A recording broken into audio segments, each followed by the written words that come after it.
क्या आप जानते हैं कि मोस्ट सक्सेसफुल लोगों की सबसे बड़ी क्वालिटी क्या है? वो है सेल्फ डिसिप्लिन। यानी वो पूरे तरीके से खुद के कंट्रोल में है। वो जब चाहे वो खुद से अपनी मर्जी का काम करवा सकते। लेकिन आप सोच रहे होंगे कि मुझे तो बहुत प्रॉब्लम आती है सेल्फ डिसिप्लिन एग्जीक्यूट करने में। एग्जैक्टली। और वो इसलिए है क्योंकि हमें से ज्यादातर लोग समझते ही नहीं कि सेल्फ डिसिप्लिन है क्या। डोंट वरी, आज की इस वीडियो में हम सेल्फ डिसिप्लिन, सेल्फ कंट्रोल के बारे में सीखें।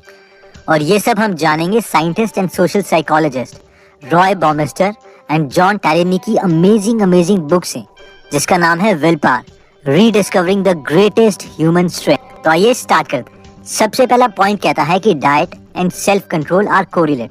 हमारा सेल्फ कंट्रोल इनफाइनाइट नहीं है और हमारे डाइट से कंट्रोल होता है। इसको समझने के लिए कोलंबिया यूनिवर्सिटी के रिसर्चर्स ने एक अमेजिंग एक्सपेरिमेंट। उन्होंने पिछले 10 महीने की सारी केस फाइल्स निकाली जिसमें प्रिजनर्स को, गुनहगारों को परोल यानी जमानत मिली। अब सवाल आपसे ये है कि मान लीजिए आप जज के पास कोर्ट में जाते हैं जमानत, तो कितने चांसेस है कि आपको जमानत मिल जाए? एक्चुअल में साइकोलॉजिस्ट ने सेम टाइप के केस देखे जिसमें सेम टाइप के प्रिजनर्स, जैसे जिन्होंने फ्रॉड किया था, उनके केसेस की सुनवाई होनी। साइकोलॉजिस्ट ने उनके केसेस के टाइम नोटिस किए और देखा कि अगर जस्ट लंच से पहले किसी प्रिजनर का केस जज सुनते हैं तो 10% से भी कम चांस है कि जज उसे जमानत दे, और अगर जस्ट लंच के बाद जज किसी प्रिजनर का केस सुनते हैं तो 65% चांसेस हैं कि उसे जमानत मिल जाए। आप सोच रहे होंगे कि ऐसा क्यों? एक्चुअल में होता ये है कि हमारा सेल्फ कंट्रोल लिमिटेड है। जज जब भी किसी को जमानत दे रहे होते तो उनके ब्रेन में ये विचार होता है कि कहीं जमानत के बाद ये इंसान दोबारा गुनाह ना कर ले, जिसके लिए उनकी बहुत मेंटल एनर्जी कंज्यूम होती है। और क्योंकि खाने से पहले उनके ब्लड में ग्लूकोज कम है, तो जजेस अपनी बची हुई एनर्जी इस मेंटल थिंकिंग में वेस्ट नहीं करना चाहते और वो प्रिजनर की जमानत कैंसिल कर देते हैं ताकि वो दोबारा से जेल में चला जाए और अगली सुनवाई में डिसीजन लिया जाए। जबकि लंच के बाद जजेस की ब्लड स्ट्रीम में ग्लूकोज ज्यादा है, इसलिए वो ये मेंटल एक्सरसाइज करने के लिए रेडी होते हैं और इसीलिए वो प्रिजनर को जमानत मिलने के चांसेस इंक्रीज हो जाते हैं।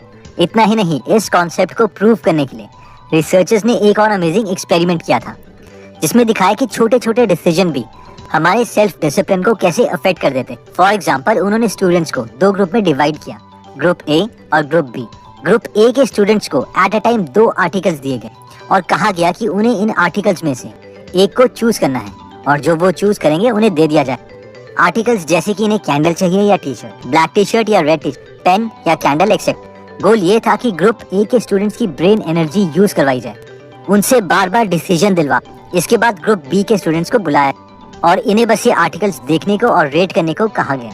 यानी ग्रुप बी के स्टूडेंट से कोई डिसीजन नहीं दिलवाया गया। उसके बाद दोबारा से दोनों ग्रुप्स को बुलाया गया और कहा गया कि ऐसा करो, अपने हाथ को इस ठंडे पानी में जितनी देर तक हो सके रखो। अब ऑब्वियसली हमें एक सेल्फ डिसिप्लिन चाहिए अपने हाथ को ठंडे पानी में कॉन्स्टेंटली रखने की, क्योंकि बॉडी का ये नेचुरल रिस्पॉन्स नहीं है। तो हुआ ये कि ग्रुप ए, जिनसे डिसीजन लिए गए थे, जिनका सेल्फ कंट्रोल जबरदस्ती खत्म करवाया गया था, उन्होंने बहुत जल्दी अपना हाथ पानी से निकाल लिया, जबकि ग्रुप बी ने ग्रुप ए के कंपैरेटिवली काफी देर तक अपना हाथ उस पानी में रखा। नेक्स्ट पॉइंट कहता है कि self control is limited. Researchers ने एक एक्सपेरिमेंट किया। उन्होंने कॉलेज से सेम इंटेलिजेंस वाले स्टूडेंट्स बुलाए जिन्हें भूख लगी, क्योंकि उनका एक मील इंटेंशनली स्किप करवाया गया था। इन स्टूडेंट्स को 2 ग्रुप में डिवाइड किया गया, ग्रुप ए और ग्रुप बी। उसके बाद रिसर्चर्स ने एक टेबल तैयार किया जिसमें नई नई चॉकलेट कुकीज बना के रखी गई थी और साथ में एक प्लेट में सिंपल गाजरें रखी थी, यानी रेडिश। पहले ग्रुप ए को उस रूम में बुलाया गया और उन्हें कहा गया कि ये चॉकलेट्स आप लोगों के लिए नहीं, आप सिर्फ ये गाजर ही खाना। उसके बाद रिसर्चर्स उस रूम से चले गए। वहां पर बैठे स्टूडेंट्स उन अमेजिंग चॉकलेट कुकीज को देखते रहे और उन्हें उठा के स्मेल करके वापस प्लेट में रख दिया और ना चाहते हुए भी उन्हें वो गाजर खानी पड़ी। इसके बाद ग्रुप बी के स्टूडेंट्स को उस रूम में बुलाया और उनको चॉकलेट कुकीज सर्व की गई। अब दोनों ग्रुप ए और ग्रुप बी को दूसरे रूम में ले जाया गया, जहां उन्हें ज्योमेट्री से रिलेटेड पजल सॉल्व करने के लिए दिए गए। दोनों ग्रुप ने सोचा शायद ये उनकी इंटेलिजेंस को टेस्ट करने के लिए किया जा रहा है, लेकिन एक्चुअल में वो क्वेश्चंस इतने डिफिकल्ट थे कि वो किसी से भी सॉल्व नहीं होने थे। और रिसर्चर्स बस ये जानना चाहते थे कि पहले क्विट कौन सा ग्रुप करता है। ग्रुप ए के स्टूडेंट्स जिन्होंने सेल्फ कंट्रोल किया था और चॉकलेट्स ना खा के गाजर खाई थी, उस ग्रुप के हर एक मेंबर ने ऑलमोस्ट 8 मिनट में क्विट कर दिया और कहा कि ये क्वेश्चन हमसे सॉल्व नहीं हो रहे। लेकिन ग्रुप बी के स्टूडेंट्स जिनसे कोई सेल्फ कंट्रोल की एक्टिविटी नहीं करवाई गई थी, उन्होंने 20 मिनट के बाद क्विट किया, यानी ग्रुप ए के कंपैरेटिवली 2.5 टाइम्स ज्यादा। तो कंक्लूजन ये है कि हम हर वक्त सेल्फ डिसिप्लिन, सेल्फ कंट्रोल को प्रैक्टिस नहीं कर सकते। अगर हम एक चीज में डिसिप्लिन दिखाते हैं तो दूसरी चीज में हमारा सेल्फ कंट्रोल खत्म हो जाता है, यानी हमारी विल पावर लिमिटेड है।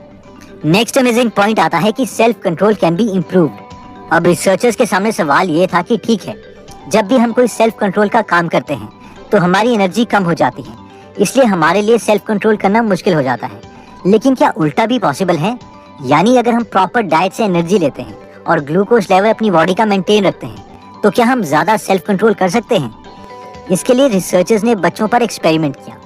एक क्लास के बच्चों को बुलाया गया और उन्हें कहा गया कि आज वो ब्रेकफास्ट नहीं करेंगे, लेकिन इनमें से रैंडमली कई बच्चों को दूसरी क्लास में ले जाके ब्रेकफास्ट करवा दिया गया और लंच से पहले इन बच्चों के बिहेवियर को देखा गया। जिन बच्चों ने ब्रेकफास्ट नहीं किया था वो बहुत ही ज्यादा मिसबिहेव कर रहे थे, अपने बिहेवियर को कंट्रोल नहीं कर पा रहे थे। लेकिन जैसे ही इन सबको लंच करवाया गया, इन सबका बिहेवियर नॉर्मल हो गया, जैसे कि कोई जादू हो गया हो। एक बार एक और इंटरेस्टिंग एक्सपेरिमेंट किया गया था। 2 तरह के नींबू पानी बनाए गए, एक में शुगर डाली गई जबकि दूसरे में डाइट स्वीटनर। ना ही नींबू पानी देने वाले को और ना ही नींबू पानी पीने वाले को यह पता था कि किस ग्लास में क्या है, और ऑब्वियसली दोनों नींबू पानी का टेस्ट एग्जैक्टली सेम था। काफी सारे लोगों को ये नींबू पानी पिलाने के बाद उन्हें कंप्यूटर गेम खेलने के लिए कहा गया। शुरू में तो हुआ ये कि गेम आसान थी, लेकिन उसके बाद गेम बहुत डिफिकल्ट हो गई और जिन लोगों ने शुगर वाला नींबू पानी पिया था उनकी बॉडी में ग्लूकोज ज्यादा था, इसलिए वो काफी देर तक अपना नॉर्मल बिहेवियर दिखाते रहे। जबकि जिन लोगों ने नॉर्मल डाइट स्वीटनर के साथ नींबू पानी पिया था उनका ग्लूकोज लेवल कम था, इसलिए वो चिढ़ने लगे और अपना सेल्फ कंट्रोल लूज करके कंप्यूटर स्क्रीन पे थप्पड़ मारने लगे। अब ऑब्वियसली इसका मतलब ये नहीं है कि हम शुगर बहुत ज्यादा कंज्यूम करें, क्योंकि ग्लूकोज बाकी डाइट से भी हमें मिल जाता है। ये सिर्फ एक एक्सपेरिमेंट था ये प्रूव करने के लिए कि सेल्फ डिसिप्लिन, सेल्फ कंट्रोल काफी हद तक कोरिलेटेड है हमारी बॉडी के ग्लूकोज लेवल से, यानी हमने खाना प्रॉपर खाया है कि नहीं। फॉर एग्जाम्पल, रिसर्चर्स ने देखा कि लोग अगर अपनी कैटेगरी के लोगों से ही बात करते हैं तो उनका ग्लूकोज लेवल मेंटेन रहता है, जबकि अगर हम दूसरी कैटेगरी वाले लोगों से बात करें तो उनका ग्लूकोज लेवल कम हो जाता है, क्योंकि हमारी बॉडी फ्यूल कंज्यूम करती है सेल्फ कंट्रोल करने के लिए। क्योंकि हमें यह ध्यान रखना पड़ता है कि हम दूसरी कैटेगरी वाले लोगों से अच्छे से बात करें ताकि उन्हें बुरा ना लगे, जिसके लिए ऑब्वियसली सेल्फ कंट्रोल चाहिए। नेक्स्ट पॉइंट आता है efficient way to use self control is in habits.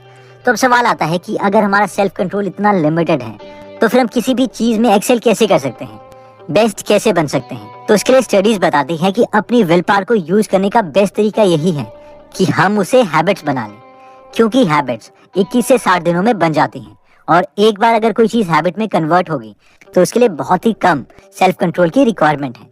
तो दोस्तों, एक बार हम सेल्फ डिसिप्लिन से रिलेटेड सारे कॉन्सेप्ट्स को जल्दी से रिवाइज कर लेते हैं। पहले पॉइंट में हमने देखा था कि diet and self control are correlated. ये पॉइंट कहता है कि अगर हमें अच्छी डाइट नहीं लेते तो हमारा सेल्फ कंट्रोल भी कम हो जाता है। इसमें हमने जजेस और प्रिजनर से रिलेटेड एक रिसर्च देखी थी कि कैसे हाईली इंटेलिजेंट जजेस भी जस्ट लंच से पहले सेल्फ कंट्रोल प्रैक्टिस नहीं कर पाते, इसलिए प्रिजनर्स को लंच से पहले जमानत मिलने के चांसेस 10% हैं, जबकि लंच के बाद चांसेस 65% हैं। और यही रीजन है कि डाइटिंग से वेट लॉस करना मुश्किल हो जाता है, क्योंकि वेट लूज करने के लिए हमें कम खाना पड़ता है, जिसके लिए विल पावर की जरूरत है। लेकिन विल पावर तब ज्यादा होगा जब हमारी डाइट अच्छी होगी। हे भगवान, ये लूप होल। सेकेंड पॉइंट में हमने देखा था कि सेल्फ कंट्रोल इज लिमिटेड, यानी छोटे छोटे डिसीजंस भी हमारी सेल्फ कंट्रोल की पावर को कम करते हैं। इसमें हमने चॉकलेट कुकीज और गाजर वाला एक्सपेरिमेंट देखा था कि कैसे चॉकलेट कुकीज की टेम्पटेशन की वजह से ग्रुप ए की सेल्फ कंट्रोल की पावर कम हो गई और उन्होंने पजल को सॉल्व करने के लिए जल्दी मना कर दिया। नेक्स्ट पॉइंट कहता है कि self control can be improved. इसमें हमने स्टूडेंट्स का एग्जाम्पल देखा था कि कैसे जिन स्टूडेंट्स ने ब्रेकफास्ट मिस किया था वो मिसबिहेव कर रहे थे, जबकि लंच खाने के बाद सब नॉर्मल हो गया। नेक्स्ट पॉइंट में हमने देखा था कि efficient way of using self control is in habits, यानी बेस्ट यूज सेल्फ कंट्रोल का यही है कि जो टास्क हम रिपीटेडली करना चाहते हैं उससे हम हैबिट्स बना लें अपने सेल्फ कंट्रोल को यूज करके, क्योंकि हैबिट्स के लिए बहुत ही कम सेल्फ कंट्रोल। इस वीडियो को अपने फ्रेंड या फैमिली मेंबर्स के साथ शेयर भी कर सकते हैं जो कुछ डिफरेंट ट्राई करने से डर रहे हैं और जिन्हें ये वीडियो मोटिवेट कर सकती है। तो अगर आप ऐसी नॉलेजेबल वीडियोस मिस नहीं करना चाहते तो सब्सक्राइब करने के बाद बेल का बटन जरूर दबा दीजिए। आप कमेंट करके ये भी बता सकते हैं कि आप नेक्स्ट वीडियो किस टॉपिक पर चाहते हैं।